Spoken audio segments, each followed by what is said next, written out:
మా ఎమ్మెల్యే గారు మచ్చలేని మనిషి, ఇంతవరకు చిన్న మచ్చ కూడా ఆయన పని లేదు. మీరు అటువంటి వారి పని నింద వేస్తానంటారు. బాధ్యత గల చైర్మన్ పదవిలో ఉన్న బాలరెడ్డి గారి పైన విమర్శ చేస్తూ ఉన్నారు. ఆయన పైన ఇంత కూడా మచ్చన ఉందా? మీలాగా ఒక ఎమ్మెల్యే గెలిచిన తర్వాత ఆయన దగ్గరికి వెళ్ళలేడు. ఆయన కేవలం రోహిత్ రెడ్డి గెలుపులో మచ్చుకైన పాత్ర కూడా లేదు మీది. ఆయన గెలిచిన తర్వాత, ఆయన ఎమ్మెల్యే తర్వాత మీరు ఆయన దగ్గరికి వెళ్ళారు.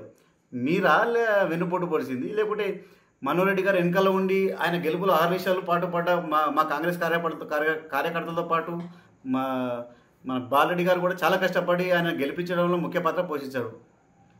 ఆయన గెలిచిన తర్వాత వచ్చాడులే. మీలాగా గెలవకన ముందు ఒక ఆయన వెనకాల, గెలిచిన తర్వాత ఒక ఆయన వెనకాల లేడే ఆయన బాధ్యత మనోహర్ రెడ్డి గారు వెనకాల ఉండి ఆయన గెలిపించిన పాత్రలో ముఖ్య పాత్ర పోషించాడు. ఆయనతో మీరు ఎలా పోల్చుకుంటారు?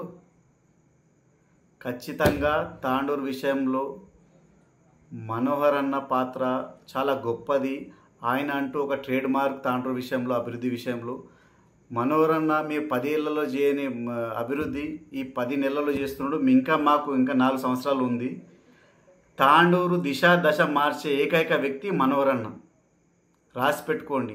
ఇంకొకసారి మనోహర్ అన్న పైన కానీ, మా పార్టీ నాయకుల పైన కానీ విమర్శలు చేస్తే తస్మాత్ జాగ్రత్త అని చెప్తున్నాను. జై కాంగ్రెస్, జై యూత్ కాంగ్రెస్, జై మనోహర్ అన్న, జై రేవంత్ రెడ్డి.